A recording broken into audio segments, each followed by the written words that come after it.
हाँ जी बेटा, अस्सलाम वालेकुम। ज़रा कमेंट कीजिएगा, आवाज़ और तस्वीर सही आ रही है? कोई लैगिंग शैगिंग तो नहीं हो रही? लास्ट लेक्चर है थर्मल फिजिक्स का, हमने पढ़ लिया था, जल्दी जल्दी पढ़ा था, ऑब्वियसली कुछ बच्चों को समझ में नहीं आया था। मैं देख रहा होता हूँ आपके वीडियो के नीचे जो होते हैं लाइक्स एंड डिसलाइक्स। सही आ रही आवाज़? अब लैग तो नहीं करी? अब ठीक है ना? Okay, now listen to me please.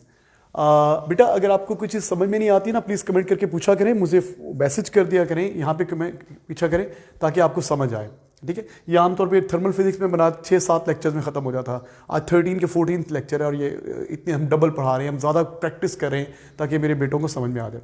Okay, हम पढ़ रहे थे thermodynamics, first law of thermodynamics. क्या था first law of thermodynamics? Heat supplied to the system, heat supplied to the system दो काम करती है, इंटरनल एनर्जी इंक्रीज करती है प्लस वर्क डन करती है। अब वर्क डन बाय लिखूं कि ऑन लिखूं? जब हीट सप्लाई करते हैं तो पिस्टन ऊपर जाता है, तो बाय वाला वर्क डन पॉजिटिव होता है क्योंकि बाय भी ऊपर फोर्स लगा रहा है। यहां पे वॉल्यूम था V1, टेम्परेचर था T1, मैंने हीट ऐड की, पिस्टन ऊपर चला गया, यहां पे हीट ऐड की, Q हीट ऐड की, टेम्परेचर हो गया T2, वॉल्यूम हो गया V2। क्यों? कौन सा? अब ये तो जब भी वॉल्यूम चेंज होता है वर्क डन होता है। फोर्स बाय द सिस्टम ऊपर लग रही है, फोर्स ऑन द सिस्टम नीचे लग रही है। फोर्स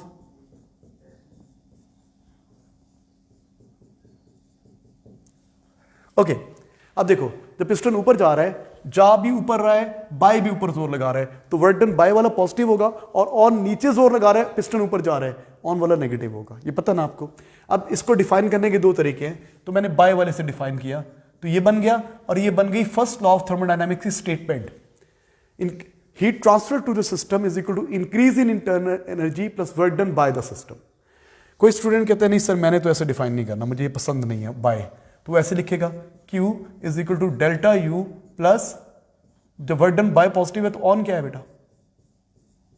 अब ये नेगेटिव को पॉजिटिव बनाने के लिए उधर ले जाएं और दोबारा सब्जेक्ट बनाने, डेल्टा U सब्जेक्ट बन गया, Q plus work done on the system.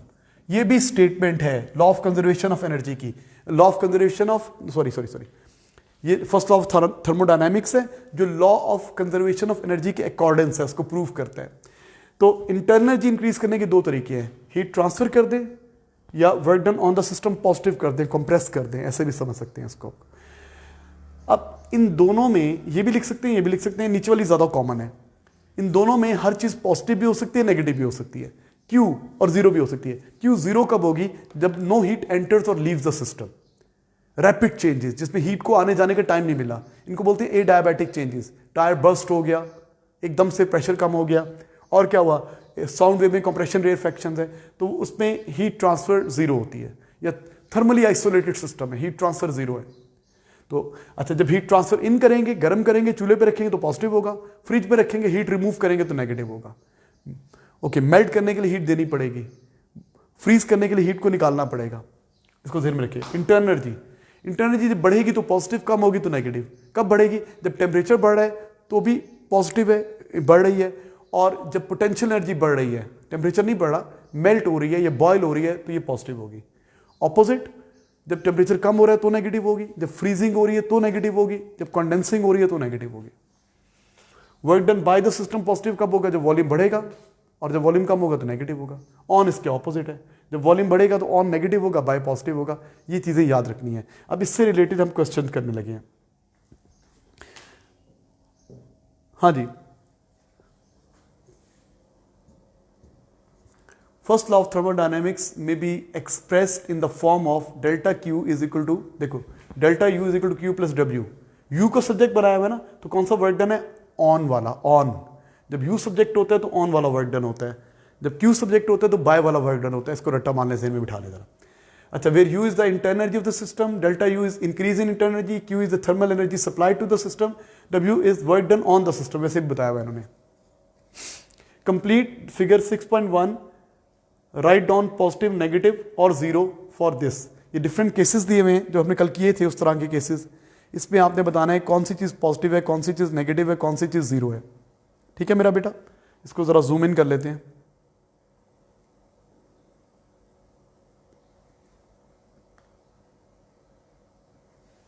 Okay अच्छा, इसको इक्वेशन फॉर्म में लिख रहा हूं मैं, ये इज इक्वल टू है, is equal to Q plus W, ठीक है, इक्वेशन भी ओबे होनी चाहिए। The compression of an ideal gas at a constant temperature,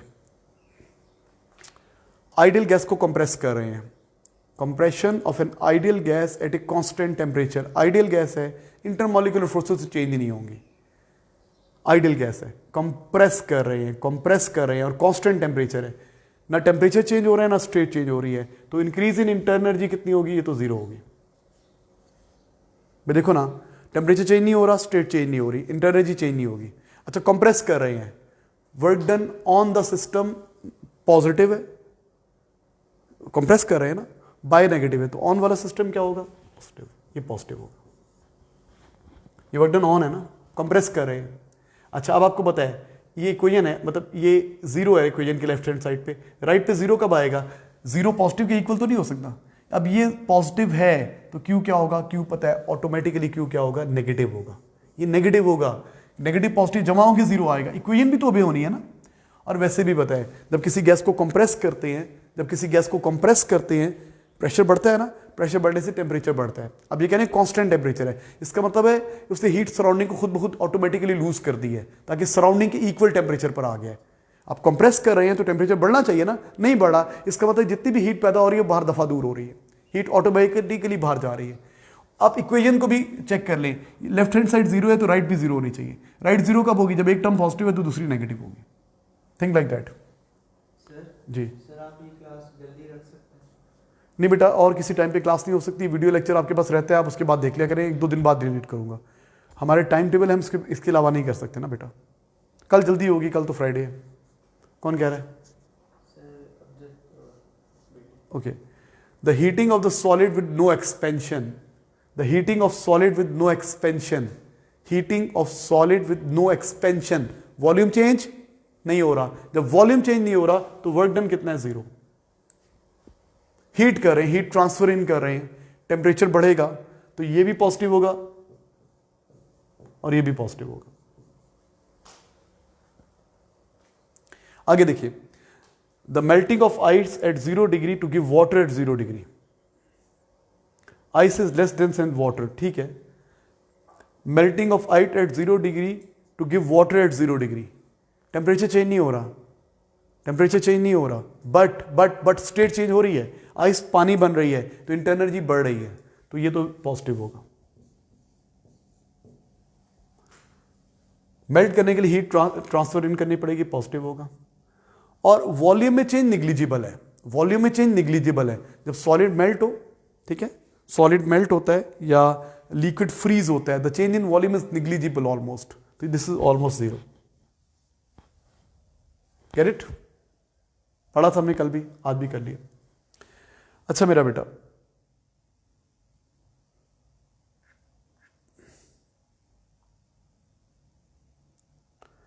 next मेरा बेटा क्वेश्चन कर रहे हैं आप, क्वेश्चन नंबर 5 प्लीज।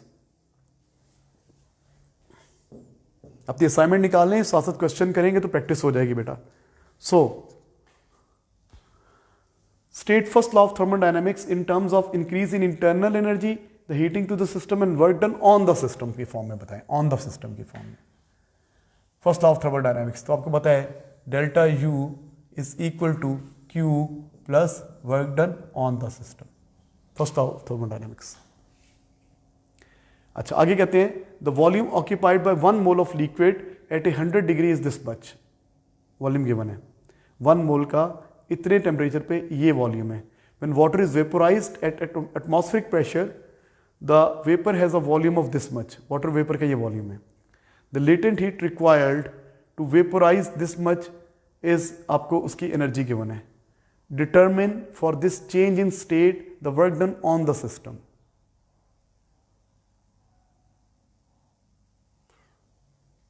हाँ जी, कैसे करेंगे? वर्क डन का फॉर्मूला होता है pressure multiply by change in volume, P delta V, है ना? वॉल्यूम गिवन है, बिल्कुल गिवन है, तो वर्क डन किसके इक्वल हो जाएगा? Pressure multiply by final volume minus initial volume. ठीक है। अच्छा, अब वॉल्यूम बढ़ है, वर्क डन ऑन, अभी तो वर्क डन निकालते हैं ना, फिर देखेंगे ऑन लिखेंगे बाय लिखे। प्रेशर कितना है, प्रेशर की वैल्यू है 1.03 इंटू 10 पावर 5। वो V2 कितना है 2.96 इंटू 10 पावर -2 माइनस V1 कितना है, V1 1.87 इंटू 10 पावर -5। सॉल्व करेंगे तो वर्क डन आ जाएगा। लेकिन ये वर्क डन आया ना, अब हमने कौन सा निकालना है, work done on the system. Volume बढ़ रहा है कि कम हो रहा है, लिक्विड वेपर बन रहा है, वॉल्यूम बढ़ रहा है, तो वर्क डन बाय पॉजिटिव है, ऑन नेगेटिव है। तो अब ये पहले वर्क डन लिख देंगे, फिर आगे लिख देंगे work done on is negative, जो भी आंसर आएगा यहां पे इतने जूल्स। तो सॉल्व करें और आंसर बताएं मुझे जरा।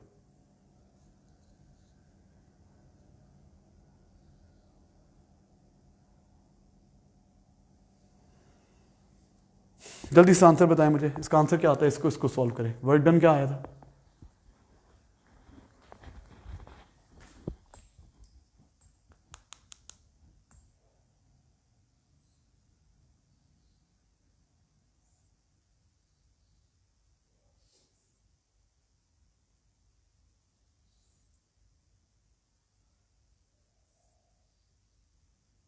जी आंसर बताओ ना बेटा, क्या हो गया है।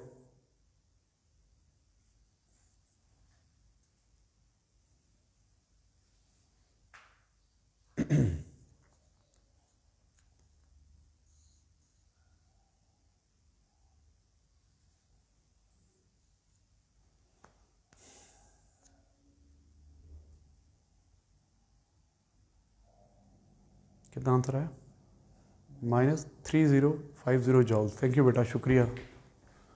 -3050 जॉल्स। चलिए, जो भी आंसर आए यही होगा। अच्छा, आगे कहते हैं the heating Q to the system, the heating Q to the system. तो आपको वेपर बनाने के लिए हीट ऐड करनी पड़ी ना, द लेटेंट हीट ऐड करनी पड़ेगी ना उसको।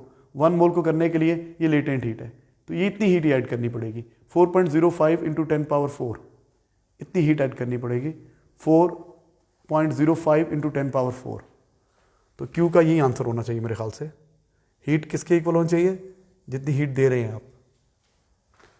नहीं, ये नहीं, ये सॉरी, ये हीट टू द सिस्टम। आगे कहते हैं the increase in internal energy of the system, increase in internal energy to the system. तो हमें पता है, ये फॉर्मूले में वैल्यूज डालते हैं। इंक्रीज इन इंटरनल एनर्जी, ये दोनों आंसर्स हैं आपके पास। हाँ जी बेटा, ये निकालना है। क्यू आपके पास कितना है, क्यू इतना है ना, 4.05 इंटू 10 पावर 4, ये बन जाएगा 40500, 40,500 plus work done on the system कितना है, -3050 जॉल्स, अगर ये आंसर है तो। ठीक है,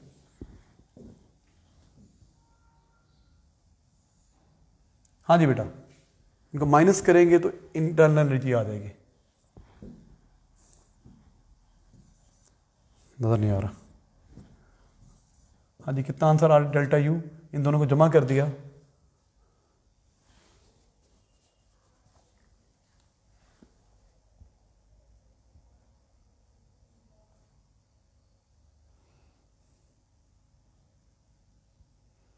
जी, इन दोनों को जमा कर दिया, 40,000 में से माइनस कर दिए 3,000, तो क्या 37,450, 37,450 I think so joules, 37,450 joules.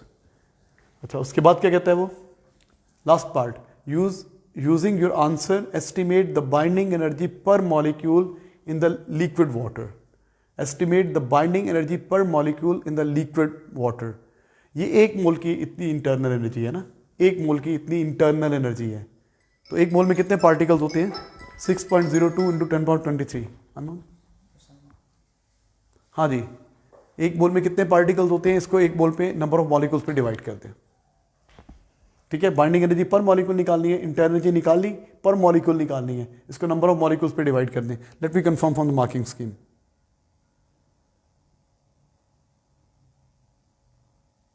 हाँ जी, मार्किंग स्कीम क्या कहती है जी? ये माइनस कर दिया 37,450 अगर three sig fig, no penalise two sig fig once only. Okay, 3 sig fig देंगे तो ये आंसर आएगा। नंबर ऑफ मॉलिक्यूल्स पता है आपको कितने होते हैं, एवोगाड्रो कांस्टेंट, और 3700 को इस पर डिवाइड कर दिया तो ये आंसर आ गया। ठीक है जी, सही किया हमने। Next question. आप लोग इन्वॉल्व बिल्कुल नहीं हो रहे, ना आंसर कर रहे हैं, ना पढ़ रहे हैं, ना कैलकुलेटर पास है, ना असाइनमेंट सामने है, ऐसे समझ में नहीं आएगा। सुन लें आप लोग। हाँ जी, write down an equation to represent the first law of thermodynamics in terms of heating Q. चलिए आंसर दें मुझे जरा, अब भाई साहब आंसर लिखें जरा, जल्दी से आंसर लिखें प्लीज।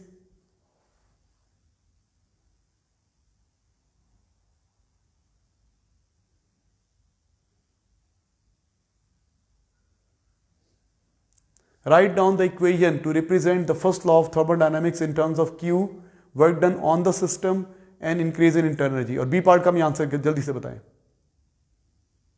उमर फारूक बैठे हुए हैं कि नहीं बैठे हुए आप?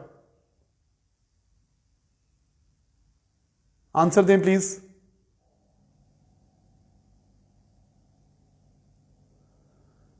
First law of thermodynamics, waiting.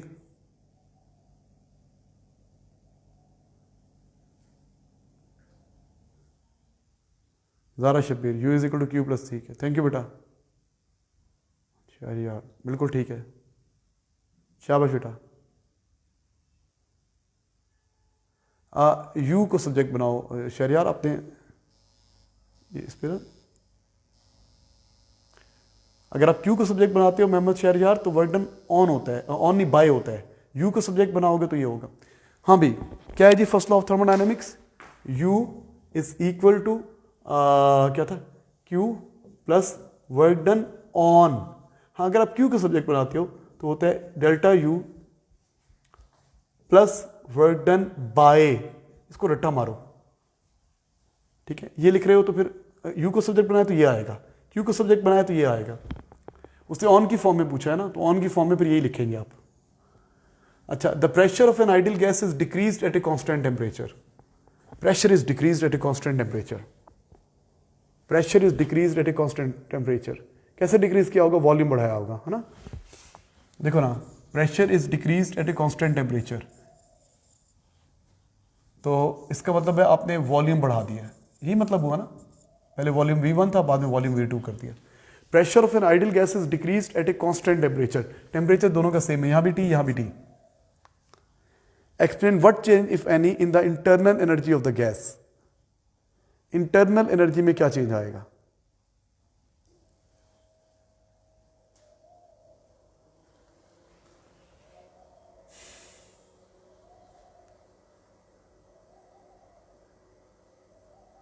Internal energy में चेंज आना चाहिए कोई?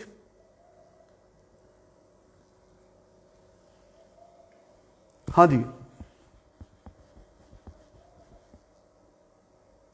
नहीं आना चाहिए ना। ना स्टेट चेंज हो रही है, ना टेम्परेचर चेंज हो रहा है। The change in internal energy zero. अब इसको एक्सप्लेन करना है, ये जीरो है, लेकिन पिस्टन ऊपर तो जा रहा है ना, क्योंकि प्रेशर कम कर रहे हैं। प्रेशर तब कम होता है जब वॉल्यूम बढ़े, तो वर्क डन ऑन वाला नेगेटिव है, ये तो नेगेटिव है, तो फिर ये पॉजिटिव होगा ना। देखो फिर बात सुनो, ये तो जीरो है, मुझे पता है ये जीरो है, ये तो जीरो है। अच्छा, अब क्या है, ये नेगेटिव है, मुझे पता है ये नेगेटिव है, तो फिर ये टर्म क्या होगी? पॉजिटिव। ये टर्म क्या होगी? पॉजिटिव। होता क्या है, जब तुम वॉल्यूम बढ़ाते हो ना, वॉल्यूम बढ़ाते हो तो प्रेशर कम होता है। प्रेशर के कम होने से टेम्परेचर को कम होना चाहिए। अब टेम्परेचर कम नहीं हो रहा, इसका मतलब वो सराउंडिंग से हीट लेता जा रहा है, सराउंडिंग से हीट ले रहा है, इसलिए ये पॉजिटिव है। तो पूरा एक्सप्लेन करेंगे कि टेम्परेचर, पहले मुझे चेक कर लूँ मैं सही भी बोल रहा हूँ कि मार्किंग स्कीम कंफर्म कर लूँ, या ना मैं गलत बता रहा हूँ आपको।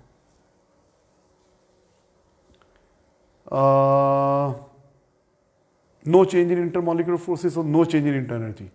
Kinetic energy constant because temperature constant, potential energy constant because no intermolecular forces, so no change in internal energy.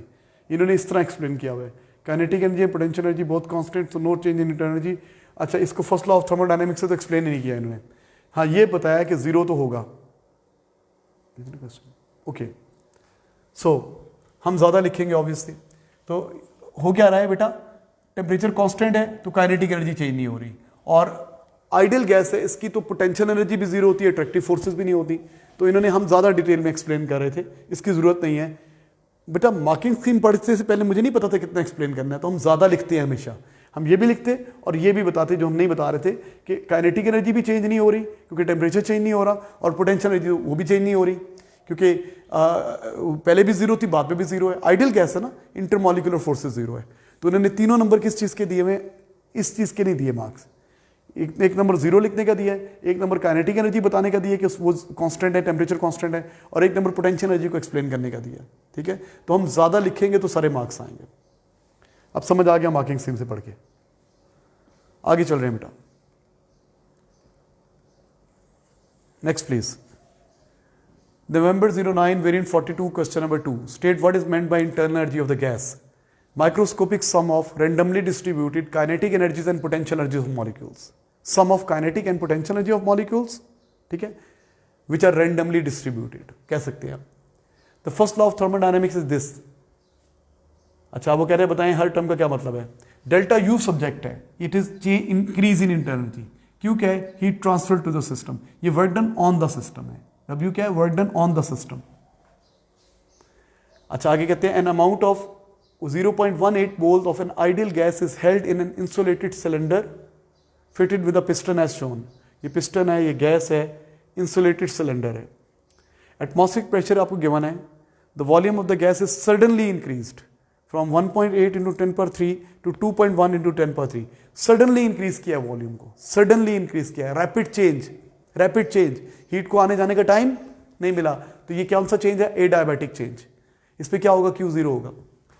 अच्छा कहता है calculate the work done by the gas and hence show that internal energy changes by 30 joules.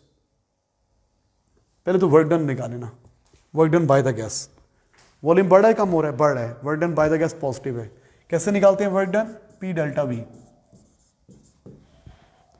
Pressure कितना है, what is pressure, given था कहीं पढ़ा था मैंने, ये प्रेशर है 1.0 into 10⁵।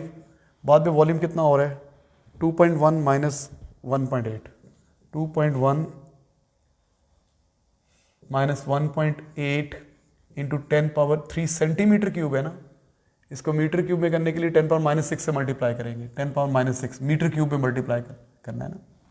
आपको पता है ना 1 cm³ कितने मीटर क्यूब के इक्वल होता है, C की वैल्यू कितनी होती है, -2 का क्यूब डाल दें, 1 सेंटीमीटर क्यूब 10⁻⁻6 मीटर क्यूब के इक्वल होता है। तो यहाँ पे 10⁻⁻6 आएगा, इसको मीटर क्यूब में चेंज करने के लिए सॉल्व करेंगे इसको, तो आपका आंसर मेरे ख्याल से 30 के आसपास ही आ जाएगा। 30 आ रहा है, हमारा वर्क डन आएगा 30 joules, work done by the system positive 30 joules आएगा। अच्छा वो कह रहे हैं शो दैट, तो अब लिखिए first law of thermodynamics, delta U किसके इक्वल होता है, Q प्लस W। अब Q तो ना आई है ना गई है, रैपिड चेंज है, तो delta U is equal to 0 plus work done, ये तो ऑन वाला है ना, ओके। तो डेल्टा यू कितना हो जाएगा बेटा, ये इसकी वैल्यू बाय की पॉजिटिव 30 है ना, तो इसकी कितनी होगी, -30। माइनस का मतलब ये होता है कि इंटरनल एनर्जी कम हो रही है, माइनस का मतलब है कम हो रही है। तो क्या है, calculate the work done and show that the internal energy changes by 30 joules, internal energy decreases by 30 joules. Minus का मतलब होता है डिक्रीजेस बाय 30 जॉल्स, तो कर लिया हमने। Determine the temperature change of the gas and state whether the change increases और decreases. Determine the temperature change, temperature change कम ही होगा टेम्परेचर, क्योंकि इंटरनल एनर्जी कम हो रही है। अब टेम्परेचर चेंज निकालना है, डिटरमिन द टेम्परेचर चेंज, ये कैसे निकालेंगे, हमें पास क्या क्या है, प्रेशर है, वॉल्यूम है, change in temperature, internal energy है। ओके हाँ जी, क्वेश्चन पढ़ेंगे क्या कह रहे हैं। पहले उसने फर्स्ट लॉ ऑफ थर्मोडायनामिक्स की सिंबल्स पूछी, उसके बाद कहा अच्छा मोल्स गिवन है ना आपको, इस पे इतने मोल्स हैं आइडियल गैस के, और पिस्टन को एकदम से आप आगे लेके जा रहे हैं, ओके जब पिस्टन को आगे लेके जा रहे हैं तो क्या हो रहा है, वर्क डन हो रहा है और सारे का सारा वर्क डन इंटरनल एनर्जी में कन्वर्ट हो रहा है। ठीक है, अब आपके पास वर्क डन की वैल्यू है। Okay Can't be calculated, sir. Determine the temperature change of the gas whether the change increases और डिक्रीजेज। टेम्परेचर चेंज कैसे निकाल सकते हैं? अगर हम लगाएं Q is equal to MC delta T, NC delta T लगाने, मोलर हीट कैपेसिटी भी गिवन नहीं है, ये भी जीरो है। फंस गया हूं मैं तो यहां पे।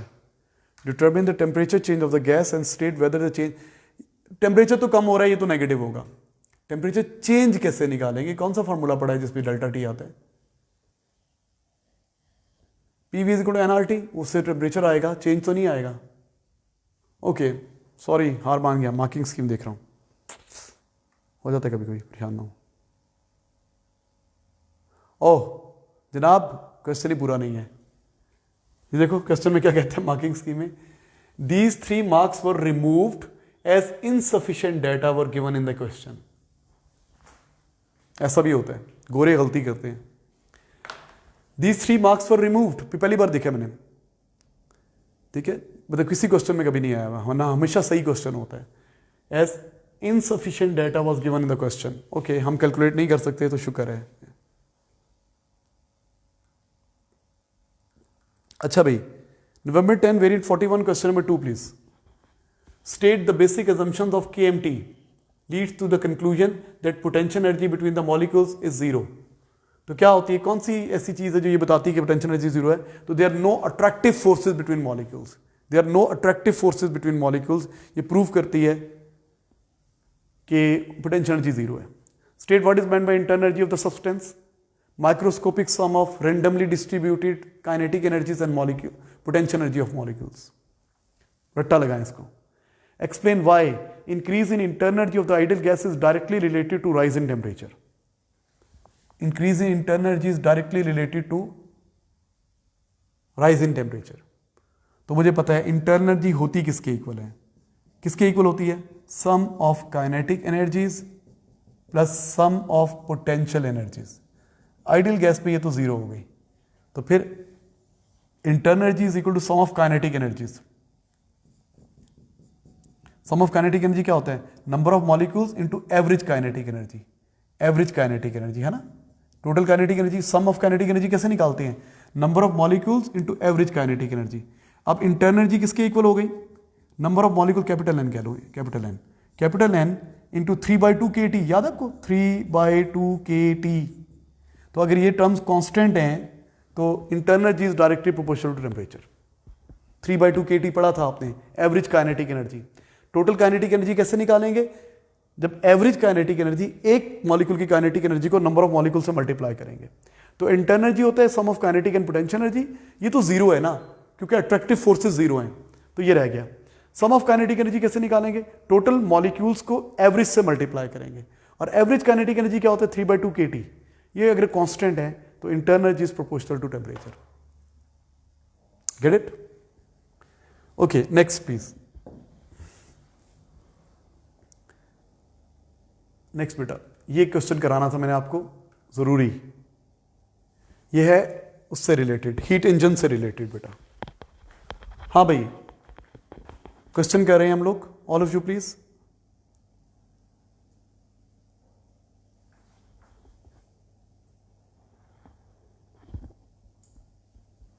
Okay, a fixed mass of ideal gas undergoes a cycle PQRS as shown। बेटा देखेंगे प्लीज, ये हीट इंजन है, हीट इंजन, इस पे साइकिल ऑफ प्रोसेसेस हैं। पहले यूं आ रहे हैं P to Q, फिर यूं जा रहे हैं, साइकिल ऑफ प्रोसेसेस R पे, ये P से चले Q पे गए और R से वापस इधर आ गए। ये यूं आ गए, ये यूं एरो है, ये यूं एरो है। बेटा ये आपको डायग्राम में गिवन है। A fixed mass of ideal gas undergoes PQRP a cycle, ये साइकिल है। State the change in internal energy of the gas in one complete cycle। P से चल के P तक आएंगे तो इंटरनल एनर्जी में चेंज कितना आएगा? ये स्टेट फंक्शन है, पोजीशन पे डिपेंड करती है इंटरनल एनर्जी। तो क्या होगा, जिस पॉइंट पे चले थे वहीं पर आ गए। The change in internal energy is zero. I told you एक कंप्लीट साइकिल में द इंटरनल एनर्जी का चेंज जीरो होता है। तो पी से पी तक आ रहे हैं तो इंटरनल एनर्जी का चेंज जीरो है। Calculate the work done on the gas during change from P to Q. P से क्यू तक आने में change in internal energy, P से क्यू चेंज इन इंटरनल क्या निकालना है, calculate the work done on the gas. Pressure, volume कम हो रहा है, बढ़ रहा है, वॉल्यूम कम हो रहा है, work done on the gas positive है। यहाँ पे वॉल्यूम ज़्यादा था, 8 × 10⁻⁴ था, यहाँ पे 2 × 10⁻⁴ है। तो वर्क डन निकालना है। वर्क डन का फॉर्मूला होता है P delta V। Delta V1 ये है, V2 ये है, और आपके पास ये भी है, यहाँ पे क्या है 4 × 10⁵ पास्कल प्रेशर भी है, प्रेशर भी है। ये P की वैल्यू है, ये V1 की वैल्यू है, ये V2 की वैल्यू है। तो P डेल्टा V, ठीक है। Pressure, work done on the system निकालना है, और वो वॉल्यूम कम हो रहा है तो वो तो पॉजिटिव ही होगा ना। प्रेशर कितना है, ये 4 × 10⁵, ज्यादा में से कम को माइनस करें, आंसर पॉजिटिव आएगा। 8 × 10⁻⁴, 8 माइनस 2 × 10⁻⁴। सॉल्व करेंगे तो मेरा बेटा आंसर जॉल्व में आ जाएगा। 6 4 24, 240 जॉल्स आ रहा है। Calculate the work done on the gas during change P to Q। P से Q तक आने में यहां पे प्रेशर पढ़ें, यहां पे वॉल्यूम पढ़ें, यहां पे वॉल्यूम पढ़ें, यहां पे प्रेशर पढ़ें। P delta V, work done कैसे निकालते हैं, P डेल्टा V से आ गया। Some energy changes are shown in the figure, नीचे फिगर में एनर्जी चेंजेस गिवन है। 240 जॉल्स आंसर आया P टू Q।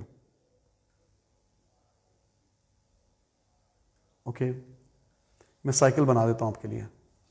ये साइकिल यूं था, P Q R, ये था P, ये था Q, ये था R, यूं जा रहा था एंटी क्लॉकवाइज पहले पार्ट। और इस दौरान में work done on the system निकाल लिया था तुमने। Work done on the system कितने हैं, 240 जॉल्स। बेटा ये इंपॉर्टेंट है, क्वेश्चन कराना था मैंने आपको। देखिए प्लीज, ये हीट इंजन से रिलेटेड है। Work done on the gas, heat supply to the system, increase in internal energy. ये फर्स्ट लॉ ऑफ थर्मोडायनेमिक्स बन रहा है ना। देखो ये क्या बन रहा है, work done on plus Q is equal to delta U। यही होता है ना, मतलब इन दोनों को जमा करेंगे तो ये आएगा, इन दोनों को जमा करेंगे तो ये आएगा, इन दोनों को जमा करेंगे तो ये आएगा। अच्छा, P टू Q हमने निकाल लिया, वर्क डन कितना है 240, 240 आ जाएगा। अब this plus this is equal to this, तो 600 में से 240 गया 360, माइनस 360 आ गया। Q to R, work done 0 है क्योंकि वॉल्यूम कांस्टेंट है। देखो वॉल्यूम कांस्टेंट है, वॉल्यूम चेंज नहीं हो रहा। 0 + 720, ऑब्वियसली प्लस 720 आएगा आंसर। अब यहां पे क्या है, R to P, R to P, R to P, work done भी नहीं गिवन, ये भी नहीं गिवन। अब तो मसला हो गया, ये कैसे करेंगे। R टू P, ये भी नहीं पता मेरा बेटा, ये भी नहीं पता, दो चीजें अननोन है। हाँ जी, हेल्प करें मेरी, कैसे करेंगे।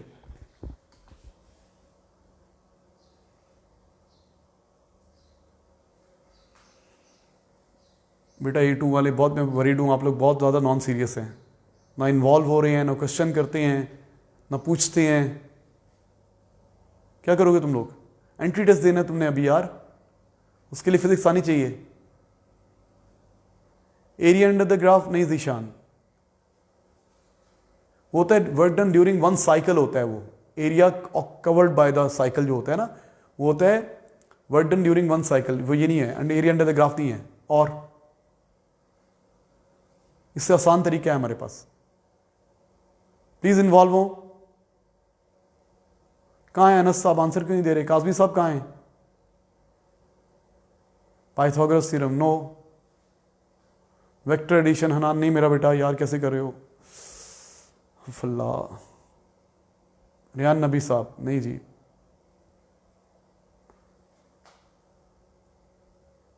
एक बच्चे ने भी आंसर सही नहीं दिया जी, कुछ भी पीछे। फातिमा क्या कह रही थी, QR - QP, समझ में नहीं आया जी जनाब।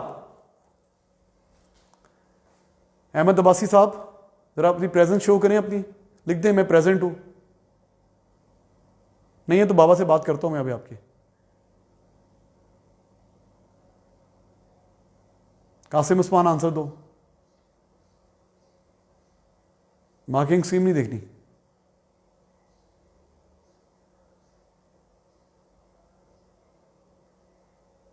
जी मुझे लग रहा है उमर फारूक भी प्रेजेंट नहीं है। सर प्रेजेंट प्रेजेंट है, आंसर क्यों नहीं दे रहा मुझे? सर पहले दिया था आंसर। अच्छा,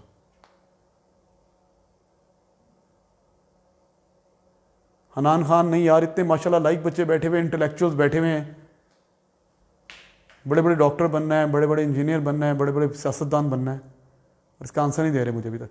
पूरी क्लास, चलो 55 बच्चे तो प्रेजेंट हैं, 2 हम निकल गए। 150 की क्लास में 50 बच्चे, 1/3 सर 159 क्या? टोटल। 159 में से। ओके चलें, गुड ट्राई, इन्वॉल्व तो हुए ना, अब आपको कुछ समझ में आ जाए। बेटा जरा देखिए यहाँ पे लेफ्ट साइड पे क्या लिखा हुआ है, P to Q, Q to R, R to P, P से चले P तक आए, पूरा cycle, P to Q, Q to R, R to P, पूरा साइकिल। पूरे साइकिल में net change in internal energy कितना होता है? 0। नेट चेंज इन P से चले P तक गए तो नेट चेंज इन, तो मुझे पता है this value plus this value plus this X value, इन सबको जमा करेंगे तो 0 आना चाहिए। This plus this should be equal to 0 because we started from P, we ended at P. P से चल के दोबारा P पर आ रहे हैं, तो net change in internal energy 0 होनी चाहिए। तो क्या लिखूं जनाब, क्या लिखूं? -360 plus 720 plus x should be equal to 0। यहां से x आ जाएगा तो ये उधर जाके माइनस हो जाएगा, तो क्या हो जाएगा? -360। ये x की वैल्यू आ रही है -360, तो ये वैल्यू आ रही है -360 जॉल्स। सही कह रहा हूं ना? This plus this is equal to 0। देखो P से चलना, P to Q, Q to R, R to P, इन सब इंटरनल एनर्जी को जमा करें, this value plus this value plus this value should be equal to 0। पूरे साइकिल में इंटरनल एनर्जी का चेंज 0 होता है। तो आपके पास x आ गया -360, अब x आ गया -360, तो ये y है ना, तो y plus 480 is equal to x, मुझे पता है y, इसको y का है, y plus 480 is equal to x। x की वैल्यू आ गई है मेरे पास, x क्या है? -360, तो डाल दें 480 इज इक्वल टू -360, ये हो जाके माइनस हो जाएगा, -360 -480। आंसर तो तुम लोगों ने मुझे बताना नहीं है, 840 आई थिंक सो, तो यहां आ जाएगा 840। चेक करो जरा, -840।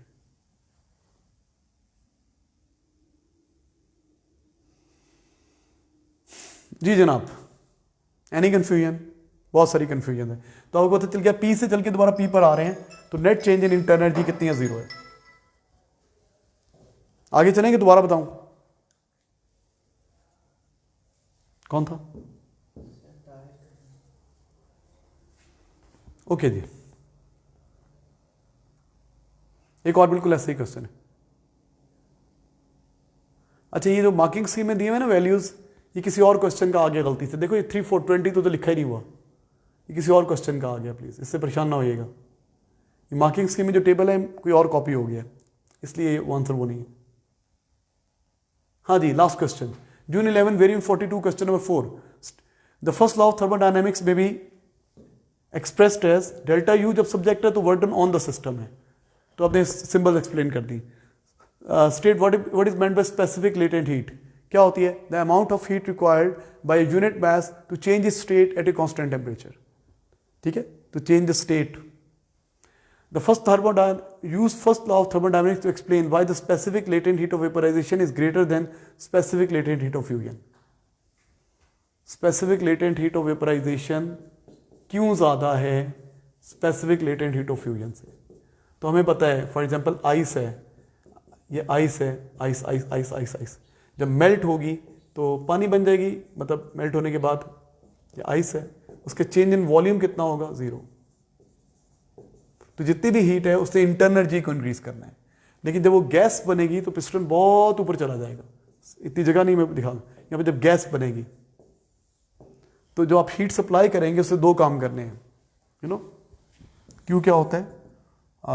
Increase in internal energy plus work done by the system. जब ये सब्जेक्ट है तो एक तो इंटरमॉलिक्यूलर फोर्सेस को ब्रेक करना है और एक work done by the system volume बढ़ाना है। तो अब ये बताएंगे कि जब फ्यूजन हो रही होती है तो ये टर्म तो जीरो है ना। फ्यूजन में क्या होता है, वर्क डन नहीं करना पड़ता, चेंज इन वॉल्यूम नेग्लिजिबल है। लेकिन जब वेपोराइजेशन होती है तो लिक्विड जब गैस बनता है तो उसके वॉल्यूम में बहुत ज़्यादा चेंज आता है। तो फिर ये टर्म भी होती है, ये दोनों काम करने होते हैं, इंटरएनर्जी भी बढ़ानी होती है, इंटरमॉलिक्यूलर फोर्सेस को भी ब्रेक करना है और मॉलिक्यूल्स को स्पेस्ड आउट भी करना है, स्पेस्ड आउट भी करना है। ठीक है, इसलिए ज़्यादा एनर्जी चाहिए होती है। मुझे मार्किंग स्कीम से कंफर्म करने दो उन्होंने कैसे अच्छे तरीके से लिखा होगा, उसको नोट्स पे ऐड कर लें आप कि क्यों ज़्यादा चाहिए होती है। When evaporating, greater change in separation of molecules, greater change in volume, identify the difference between वही चीज़ है, ये बताना है आपने। वॉल्यूम चेंज को एक्सप्रेस किया हुआ है उसने। ठीक है मेरा बेटा, तो this is all about thermal physics. We have finished with thermal physics. इंशाल्लाह कल से स्टार्ट करेंगे हम लोग इलेक्ट्रॉनिक्स। और मेरी बात सुनो बेटा, कुछ बच्चों को मैंने आपसे कहा था कि हम आहिस्ता पढ़ते हैं, ऑनलाइन क्लासेज हैं, पता है आपको, सही तरह समझ तो आ ही नहीं रहा होता बच्चों को। और इसीलिए मैंने कहा था कि मेडिकल फिजिक्स और टेलीकम्युनिकेशन खुद से करने का मतलब ये नहीं कि आपने खुद से बुक से पढ़ के करना है, मेरे वीडियो लेक्चर्स को देखना है, मेरे वीडियो लेक्चर्स को देख के उसको सॉल्व करना, उसको समझना है। फिर मैंने कहा था मैं आपको जल्दी से रिवाइज करा दूंगा क्वेश्चन, यही कहा था ना मैंने आप लोगों को। मैंने ये तो नहीं कहा ना खुद से कर लें, खुद से मेरे लेक्चर से करेंगे ना यार। मैंने ये आपको नहीं हाथ छोड़ दिया कि जाए बुक से पढ़ें, इंटरनेट से देखें। मेरे लेक्चर गिवन है, ओ लेवल में नहीं किए थे आपने शुरू वाले चैप्टर इस तरह। तो प्लीज़ ऐसा नहीं कहें कि सर ने हमारे साथ सही नहीं किया। बेटा मैंने आपको यहाँ पे ज़्यादा क्वेश्चंस करवाए हैं, हमने कभी क्लास मिस नहीं की, जून से पढ़ रहे हैं, यहाँ तक आ रहे हैं। ठीक है, इसलिए कि आपको समझ आए। अब पढ़े ना पढ़े और बात है, मैंने अपनी तरफ से पूरी कोशिश की है। बहुत सारे क्वेश्चन, इतने किसी बैच को क्वेश्चन नहीं कराए जितने आपको करवाए हैं क्वेश्चन। ठीक है, क्योंकि आपके लिए A2 ज़्यादा इंपॉर्टेंट है। अब मेडिकल फिजिक्स और टेलीकॉम मैंने आपसे कहा था कि खुद से वीडियो लेक्चर से कर लें, उसका आप टेस्ट भी दे चुके हैं। टेलीकॉम के जिनको मसले हैं वो मुझे नाम लिखवाएं, मैम को बताएं, आप कलर क्लॉथ में आके हर रोज़ आके देखें।